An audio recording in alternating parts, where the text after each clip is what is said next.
बार तुमने लोगों से सुना होगा कि हमने एक कंपनी खोली है, तो उस कंपनी में जो आमतौर पे लोग बोलते हैं हमने कंपनी खोली है, उसमें और टाटा जैसी कंपनी में क्या फ़र्क है। और लाइक मेरे भी घर में देयर इज़ अ पर्सन, मेरे हस्बैंड है जिन्होंने अपनी ऑर्गेनाइजेशन शुरू की है, it's a private limited company. उसमें और रिलायंस में क्या फ़र्क है? खैर, फ़र्क है इनकी टाइप ऑफ कंपनीज़ का, और यही चीज़ हम आज की वीडियो में डिटेल में डिस्कस करने वाले हैं। वेलकम एवरीवन, आप लोग देख रहे हैं eco world digital classes. This is business study series for standard 11th। हमारा चैप्टर चल रहा है, चैप्टर नंबर 2, और आज हम बहुत ही इंपॉर्टेंट टॉपिक यानी टाइप्स ऑफ कंपनीज की बाल की खाल निकालने वाले हैं, यानी उसको डीप डाइव करने वाले हैं। तो चलो शुरुआत करते हैं। बोर्ड पे नज़र डालो, क्योंकि बिल्कुल ठीक ऐसे ही एग्जामिनेशन में अगर डिफरेंशिएशन क्वेश्चन आता है तो ठीक इसी तरह उसको अटेम्प्ट करना है, because I have said this before also, all differentiation questions in economics and business have to be handled in a tabular form। ऐसे ही उसको attempt करना है। Okay, alright, great। So your first, अब मैंने इस तरफ बेसिस लिखे हुए हैं, यानी वो पॉइंट्स जिनके बेसिस पे हम प्राइवेट और पब्लिक कंपनी को डिफ्रेंशिएट करेंगे और साथ में चीज़ें समझते भी जाएंगे। ओके, पहला है मेंबरशिप, यानी कितने लोगों से वो कंपनी बन सकती है। How many employees, how many members can a company have. Okay, तो प्राइवेट में 2 मिनिमम और 200 मैक्सिमम। तो यानी अगर आपने कंपनी कल को शुरू की तो आप 2 लोगों से कंपनी शुरू कर सकते हैं प्राइवेट वाली, और मैक्सिमम जो आप मेंबर्स उसमें ला सकते हैं, बढ़ा सकते हैं, इज अराउंड 200 मेंबर्स। जबकि पब्लिक लिमिटेड कंपनी जो होती है, पब्लिक कंपनी, उसमें मिनिमम 5 मेंबर्स एंड मैक्सिमम की कोई लिमिट नहीं है, इट इज अनलिमिटेड। जितने मर्जी मेंबर्स हों कोई फर्क नहीं पड़ता। ये जो पार्ट है हमारे बिजनेस के चैप्टर का, ये लॉ रिलेटेड है, कंप्लायंस रिलेटेड है, तो मतलब इसमें कुछ समझने वाला नहीं है, सिर्फ इंफॉर्मेशन बेसिस है ये। सो इट्स मोर लाइक हमने जब ये चैप्टर किया हम समझ रहे हैं कि डिफरेंट फॉर्म्स ऑफ ऑर्गेनाइजेशन क्या होती है, किसमें कौन हैंडल करता है, लाइबिलिटी कैसी होती है। तो ठीक उसी तरह से ये पार्ट तुम्हें इंफॉर्मेशन दे रहा है about public and private companies. Okay, second, directors वो जो शुरुआत करते हैं कंपनी की। प्राइवेट के केस में मिनिमम 2 चाहिए, mandatorily, compulsory there should be 2 directors. मतलब जब पेपर वगैरह साइन होंगे ना तो 2 डायरेक्टर्स होने चाहिए। जबकि पब्लिक के केस में this should be minimum 3। Third point, paid up capital. अब पेड अप कैपिटल क्या होता है? पेड अप कैपिटल इज जब कंपनीज अपने शेयर्स बेचती है तो उस शेयर से जो पैसा आता है उसको हम बोलते हैं paid up capital. Okay, so paid up capital is the amount that a company gets after selling its shares. Alright, now paid up capital की भी एक लिमिट है, 1 लाख और higher in case of private company, 5 lakh और higher in case of a public company. यानी अगर आप कल कोई कंपनी खोलना चाहें तो आपके पास 1 लाख शेयर्स बेच के आपके पास 1 लाख या 1 लाख से ऊपर का पैसा तो होना ही चाहिए, तभी आप प्राइवेट कंपनी शुरू कर पाएंगे। अदरवाइज अगर पब्लिक कंपनी खोलनी है तो 5 लाख और हायर। ठीक है, अब यहाँ पे एक फंडा है, but let me do the other point, फिर बात करेंगे। Before I do the 4th point I will do the 9th point, क्योंकि लॉजिकली 9th पॉइंट को आना चाहिए था, वो I just missed out on it. Third point है paid up capital. 9th point मैंने लिखा है शेयर सब्सक्रिप्शन, जिसके आगे मैंने लिखा है does not invite general public. Private company general public को इनवाइट नहीं करती टू बाय इट्स शेयर्स। अब यहाँ इस बात को समझो। सो शेयर्स तो हर कंपनी के हैं, चाहे प्राइवेट है चाहे पब्लिक है। फंडा सिर्फ इतना है कि प्राइवेट कंपनी अपनी शेयर्स जनरल पब्लिक को नहीं बेचती। It does not invite general public to buy its shares. तो शेयर सब्सक्रिप्शन मतलब सब्सक्रिप्शन तो समझते हो ना, नेटफ्लिक्स का सब्सक्रिप्शन करते हो, डिज्नी हॉटस्टार का सब्सक्रिप्शन करते हो, सो दैट इज सब्सक्रिप्शन। हमारी वीडियोस का सब्सक्रिप्शन करते हो, तो सेम लॉजिक से शेयर सब्सक्रिप्शन ये अलाउ नहीं करती, does not invite general public to do so. ठीक है, शेयर्स तो होते हैं लेकिन जनरल पब्लिक को नहीं बेचती अपने शेयर्स। लेकिन public company on the other hand invites general लोगों को। That is how Reliance has like 10, I don't know how many share holders they have, but imagine करो 10 करोड़ के शेयर होल्डर्स हैं। क्यों? क्योंकि आपने जनरल पब्लिक को अपने शेयर्स खरीदने अलाउ कर रखे हैं। So you are inviting general public to buy your shares. तो पब्लिक कंपनी के केस में मैंडेटरली उनको पब्लिक को इनवाइट करना पड़ता है अपने शेयर्स खरीदने के लिए, यानी जनरल आम जनता को अपने शेयर्स वो बेच सकते हैं। लेकिन private does not, private company में ये रिस्ट्रिक्शन है, वो नहीं किसी को भी अपने शेयर्स बेचते, जनरल पब्लिक आमतौर पे नहीं बेचते। ओके, अब सवाल उठता है तो फिर पेड अप कैपिटल कैसे आया? देखो, जनरल पब्लिक को नहीं बेचते, लेकिन किसी प्राइवेट इन्वेस्टर को बेच सकते हैं if they want. Okay, so for example मैं एक कंपनी शुरू करती हूं, प्राइवेट कंपनी, तो मैं उसको जनरल पब्लिक को नहीं बेच सकती। लेकिन कोई बंदा आता है, कहता है जी मैं आपके बिजनेस में ना 50 लाख रुपए लगाऊंगा, उसके बदले आप मेरे को 2 या 3% अपने शेयर्स का स्टेक दे दो। मैं दे सकती हूँ, I can do that, I can sell my shares and get that money from that person.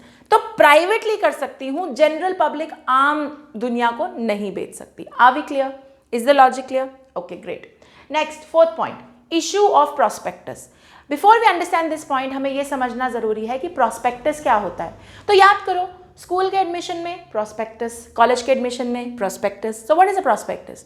It's a marketing document जो तुम्हें उस कंपनी के बारे में डिटेल देगी। डिटेल जैसे कंपनी का बैकग्राउंड क्या है, प्रॉफिट कितना कमाते हैं, शेयर्स पे कितनी अर्निंग है, एक्स वाई जेड व्हाटएवर। सो अब क्यों करना है प्रोस्पेक्टस इशू? लोगों को अट्रैक्ट करने के लिए कि भाई हमारी कंपनी के शेयर्स खरीदो। अब जब प्राइवेट कंपनी ने इनवाइट ही नहीं करना जनरल पब्लिक को, तो प्रोस्पेक्टस बना के क्या करना है? इसीलिए it does not require prospectus. Private company को प्रोस्पेक्टस की जरूरत नहीं होती, बट पब्लिक कंपनी को लोगों को इनवाइट करना है, लोगों को कहना है कि प्लीज हमारे शेयर्स खरीदो। So then obviously they need to issue a prospectus, a marketing document जिसमें सारी डिटेल्स होंगी जो लोगों को शेयर्स में इन्वेस्ट करने में हेल्प करेगा। Okay, clear? सो हमने कहा इशू ऑफ प्रोस्पेक्टस नहीं चाहिए प्राइवेट कंपनी को एंड एब्सोल्युटली चाहिए पब्लिक कंपनी को। क्लियर है? ये फंडे क्लियर है? एक मैंने बोला शेयर सब्सक्रिप्शन, तो प्राइवेट कंपनी शेयर सब्सक्रिप्शन नहीं रिक्वायर करती, नहीं इनवाइट करती जनरल पब्लिक को, जबकि पब्लिक कंपनी करती है। फिर मैंने कहा इशू ऑफ प्रोस्पेक्टस, प्राइवेट को जरूरत ही नहीं क्योंकि शेयर्स बेचने ही नहीं, और पब्लिक को जरूरत है क्योंकि बेचने हैं। और पेड अप कैपिटल, इसका 1 लाख और हायर और इसका 5 लाख और हायर। ग्रेट, ऑलराइट, आगे चलते हैं। Transfer of shares. What is transfer of shares? So let's say I buy Reliance के shares tomorrow and 2 years down the lane मुझे पैसे चाहिए, मुझे पैसे की ज़रूरत है, तो मैं अपना शेयर आसानी से किसी को भी बेच सकती हूँ और उससे पैसे अपने इन कैश करवा सकती हूँ, मतलब आसानी से। जब मैंने शेयर खरीदा तो मेरे नाम का शेयर, जब मैंने बेचा तो दूसरे के नाम पे ट्रांसफर हो गया। तो ट्रांसफर ऑफ शेयर्स मतलब shares can move from one person to another, can be sold and purchased. अब ट्रांसफर ऑफ शेयर्स आसानी से हो सकती है पब्लिक कंपनीज के केस में, क्योंकि वो जनरल पब्लिक को अपने शेयर्स बेचते हैं और वो जनरल पब्लिक आपस में सेल परचेज जो मर्जी करे। So it does not restrict transfer of shares, नहीं रोकती। लेकिन प्राइवेट कंपनी जो है वो तो शेयर सब्सक्रिप्शन ही नहीं करवा रही जनरल पब्लिक से, तो ट्रांसफर कैसे अलाउ करेगी? समझ रहे हो ना? जब शेयर सब्सक्रिप्शन ही नहीं है जनरल पब्लिक से, तो प्रोस्पेक्टस क्यों चाहिए? एंड सिमिलरली ट्रांसफर कैसे होगी? सो ट्रांसफर ऑफ शेयर्स भी रिस्ट्रिक्ट करती है प्राइवेट कंपनी, जबकि public company does not restrict it because it has already sold to the general public, आम जनता को बेच चुकी है, तो उनकी फर्दर सेल परचेज को वो क्यों रोकेगी? तो नहीं रिस्ट्रिक्ट करती। Okay, great. अगला पॉइंट, नाम। नाम का फंडा ये है कि जो प्राइवेट कंपनी है उसको अपने नाम के आगे मैंडेटरली प्राइवेट लिमिटेड लगाना जरूरी है। It's important for them to put private limited. Okay, जो प्राइवेट कंपनी नहीं है they have to put a limited, that's it. ये फर्क है बस दोनों में, प्राइवेट लिमिटेड प्राइवेट वाले लगाएंगे और लिमिटेड लगाएंगे पब्लिक वाले। Next point, index of members. What is index of members? सारे मेंबर्स की का नाम, जैसे टेलीफोन डायरेक्टरी में होता है नाम, address, all of those details. Similarly public companies को मैंडेटरली अपना इंडेक्स ऑफ मेंबर्स बनाना होता है, प्राइवेट वालों की ये कंप्लायंस नहीं है, कोई ज़रूरी नहीं है कि वो इंडेक्स ऑफ मेंबर्स बनाएं। Next, certificate. स्टार्ट, काम कब शुरू करें? कंपनी काम करना कब शुरू कर सकती है? प्राइवेट कंपनी जब अपनी रजिस्ट्रेशन रजिस्ट्रार ऑफ कंपनीज के पास करवाती है तो वो उन्हें सब कुछ वेरीफाई करके एक सर्टिफिकेट देते हैं जिसे बोलते हैं सर्टिफिकेट ऑफ इनकॉर्पोरेशन। इनकॉर्पोरेशन मतलब मुबारक है, आपकी कंपनी बन गई। तो इनकॉर्पोरेशन सर्टिफिकेट मिलते ही प्राइवेट कंपनी अपना काम शुरू कर सकती है, बट पब्लिक कंपनी को 2 सर्टिफिकेट्स चाहिए, certificate of incorporation and certificate of commencement.